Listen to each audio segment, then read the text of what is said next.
Sebelum nonton videonya, jangan lupa subscribe channel kita ya. Lalu klik tombol lonceng, supaya tetap update video terbaru dari Evio Multimedia. Just relax and enjoy the video. Selamat menonton. Kebenaran sejarah. Sejarah juga bagian dari ilmu pengetahuan. Dan Al-Quran bercerita tentang sejarah yang tidak dituliskan oleh para pakar sejarah. Apa kata Allah bercerita? Wa qaulihim inna qatalnal masih. Mereka berkata kami sudah membunuh Isa. Allah bantah. Wa ma salabuhu. Mereka tidak pernah membunuhnya. Wa ma salabuhu. Mereka tidak pernah mensalibnya. Walakin subbihalahum.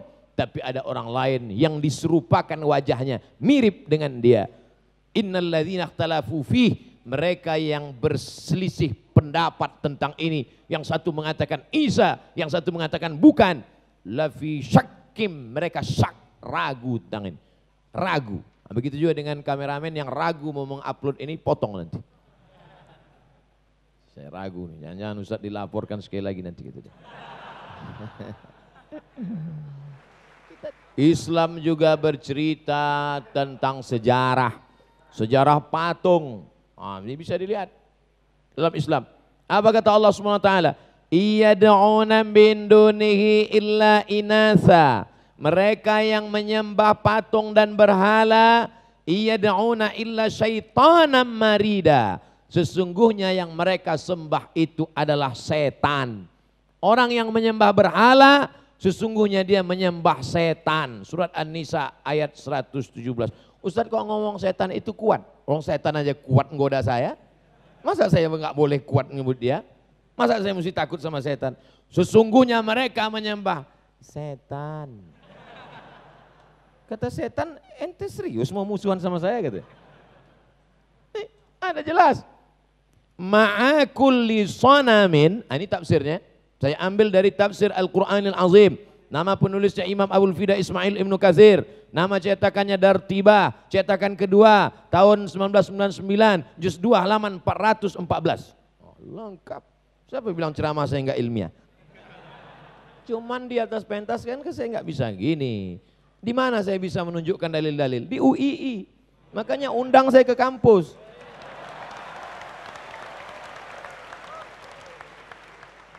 Nih. Ma'akulli sanamin jinniyah.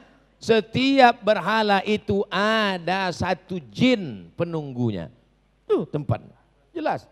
Kalau nggak percaya ini, buang aja tuh tafsir Ibnu Katsir. Ada akhlak. Makanya moral. Kita harus mendidik anak-anak kita menjadi anak-anak yang berkarakter.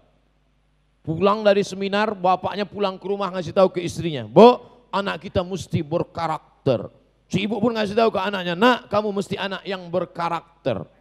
Dan semuanya enggak ngerti karakter itu apa. Kenapa tidak pakai bahasa kita yang simpel aja? Berakhlakul karimah. Kadang orang ini ngomong jelimet, ribet, sulit, susah. Salah satu jamaah suka dengar pengajian saya, kata dia, "Ustadz bisa membuat yang sulit menjadi mudah."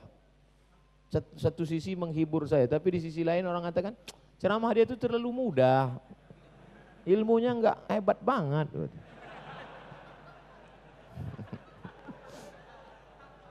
Nah, maka dalam Islam diajarkan, kalau ada orang mengatakan, marilah kita berakhlakul karimah pada pimpinan kita, Pak Rektor, Pak Dekan, Pak Kepala Ketua Jurusan. Biasa. Tapi Islam mengajarkan, coba lihat. Surat Al-Mumtahanah ayat 8. Apa kata Allah Subhanahu wa Ta'ala? Kok orang ketok ya? Apa kata Allah Subhanahu wa Ta'ala? La yanhakumullahu 'anil ladzina lam yuqatilukum fid din. Kalau tetanggamu, kawanmu, orang sekampungmu itu tidak seagama denganmu, non muslim, tidak seakidah denganmu, selama dia tidak mengusir kamu dari kampung halamanmu, selama dia tidak mengusir kamu, selama dia tidak memerangi kamu, maka kamu boleh balas dua. antabarruhum, buat baiklah pada mereka, wa tuqsitu ilaihim, bersikap adillah pada mereka. Jangan sampai kita tidak baik, tidak adil hanya karena berbeda agama. Tolong kalau mau mendengar ceramah somad, makanya dengar sampai habis. Inilah masalahnya, orang nggak punya paket dengar ceramah saya, susah kita. Dengar sampai habis. Surah Al-Mumtanah ayat 8. Selama dia tidak mengusir kamu dari kampung halamanmu, selama dia tidak membunuh kamu, maka kamu balas dia dengan dua, berbuat baik dan bersikap adil. Siapa bilang karena dia beda agama denganmu, pancung kepalanya, bakar rumahnya, hancurkan semua. Itu tidak benar. Pernah Ustaz ceramah ngomong gitu?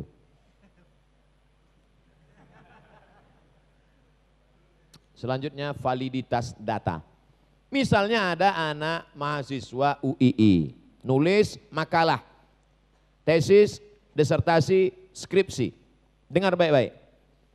Pas sidang terbuka, sidang tertutup, lalu kemudian dia nulis gini, ini saya ambil dari Aren Jan Wensing, Ensiklopedia Hadis, terbitan Leiden, E.J. Brill tahun 69, juz 1 halaman 552. Kira-kira disertasi, skripsi, tesisnya diterima atau tidak?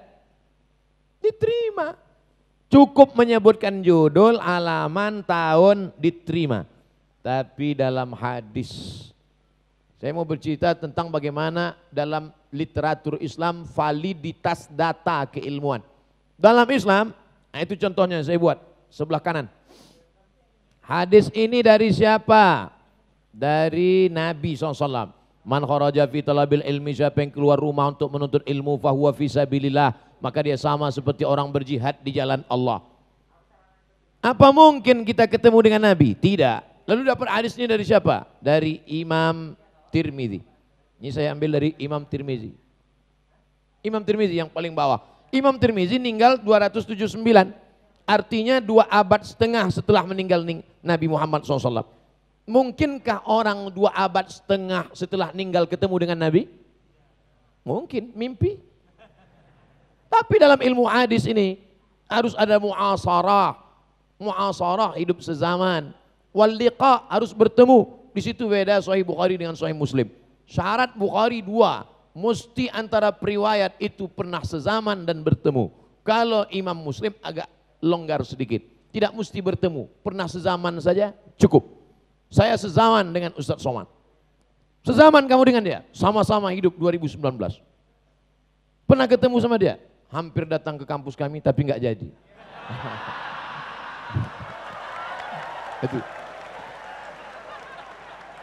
Itu kalau Sahih Bukhari nggak diterima.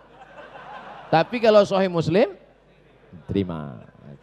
Jadi kita pakai standar Imam Muslim aja lah. Nah, kok hilang konsentrasi saya? Imam Tirmizi ternyata mendapat hadis ini. Lihatnya dari bawah ke atas. Imam Tirmizi mendapat hadis dari Imam Nasr bin Ali. Imam Nasr bin Ali mendengar hadis ini dari Khalid bin Yazid At-Taqi. Khalid Yazid At-Taqi mendapat hadis dari Abu Ja'far Ar-Razi. Abu Ja'far Ar-Razi mendapat hadis dari Rabi' bin Anas. Rabi' bin Anas mendapatkan hadis ini dari ayah kandungnya Anas bin Malik. Anas bin Malik dapat hadis ini dari Nabi Muhammad sallallahu alaihi. Mana yang lebih hebat validitas datanya? Ahli hadis atau penulis disertasi sekarang? Yang ngomong bukan saya, mahasiswa UI. Kamu dapat hadis ini dari mana? Dari kitab Sunan Tirmizi. Imam Tirmizi meninggal tahun berapa? 279. Kamu meninggal tahun berapa? Belum tahu. Yang jelas saya sekarang hidup 1441. Jarak kita dengan Imam Tirmizi 11 abad. Mana mungkin ketemu? Tapi ahli hadis, ulama-ulama kita menjaga silsilah itu. Dijaganya. Makanya baca kitab Al-Hadyus Sari fi Majmu' Musannafat Syekh Hashim Asy'ari. Mbah Hashim itu setiap bulan suci Ramadan membuat majelis khataman Quran Sahih Bukhari di Tebu Ireng supaya menyambung sanad sampai ke beliau, sampai ke murid-murid, sampai ke kiai-kiai. Dijaga sanad itu. Validitas data. Nah itu. Yang bisa baca, yang tidak jangan paksakan nanti mual. Itu saya buatkan sanad sampai ke bawah. Nah itu di bawah tuh yang paling bawah Abdul Somad LCMA. Saya cuma mau nunjukkan aja sanad saya bersambung. Belajar adalah jihad. Jadi kalau nanti ada semboyan, slogan, Abdul Somad mengajak kami jihad, jihad belajar. Jadi semua yang datang ke UI ini adalah dapat pahala jihad. Termasuk saya sendiri kemari datang niatnya bukan mau ngisi seminar tapi niatnya mau belajar. Belajar tawaduk, rendah hati pada dokter, mau jadi moderator. Orang lain mana mau? Siapa nanti yang mau ngisi materi? Abdul Somad. Oh, dia masih LCMA. Nih, titel semeter. Sombong. Tapi saya belajar tentang rendah hati. Saya pernah ceramah ke salah satu masjid. Ceramah di masjid nih.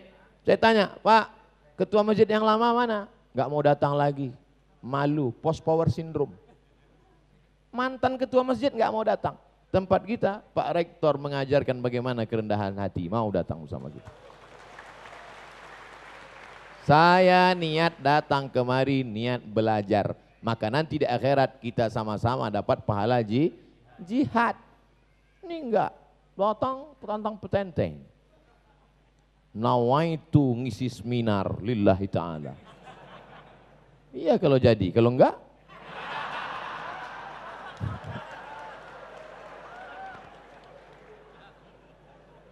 akan lahir. Nah, akan lahir.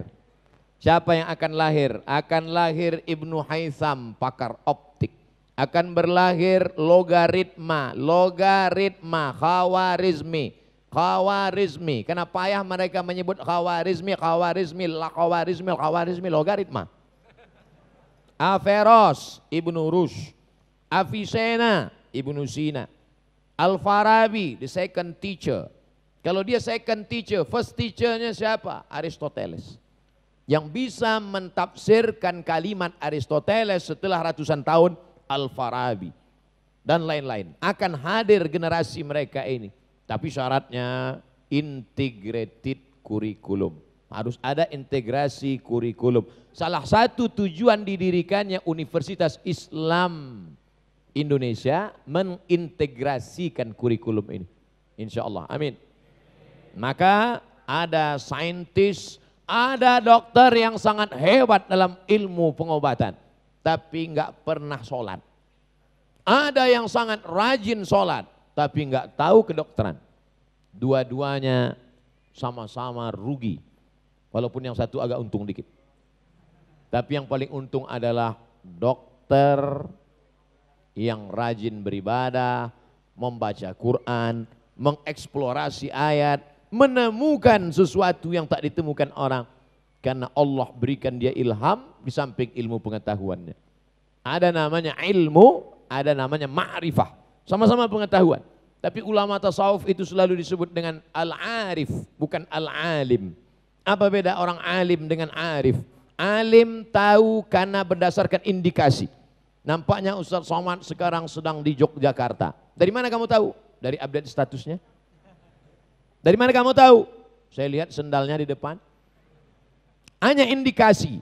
Tapi ada orang yang mendapatkan pengetahuan, saya tahu Ustaz Somad di Yogyakarta. Dari mana kamu tahu? Nih kami udah selfie tadi. Maka orang yang alim tahu dengan akalnya. Sedangkan orang yang arif diberikan Allah pengetahuan melalui ilham. Oleh sebab itu Allah berjanji dalam Quran, wattaqullah, kalau kau takut kepada Allah, wa yu'allimukumullah, Allah akan mengajarkan ilmu yang tak diperoleh orang lain. Karena ada yang mendapatkan dengan akal, tapi ada yang mendapatkan, orang menyebutnya sixth sense. Ada intuisi, tapi bukan bisikan jin, hantu dan setan. Jadi kalau dia sudah menggeluti bidang ilmu ini, taat beragama, mendekatkan diri kepada Allah, seimbang antara kecerdasan intelektual dengan spiritual, maka Allah berikan dia ilham, maka dia akan menjadi penemu-penemu seperti yang pernah dulu Islam pada masa jaya. Seimbang antara Islam dengan sains, seimbang antara kecerdasan spiritual dengan intelektual, seimbang antara tazakkur dengan tafakkur. Tazakkur berzikir, tafakkur berpikir. Ada zikir saja, tak mau mikir. Ada mikir aja, tak mau zikir. Yang lebih parah udah nggak zikir, nggak mikir.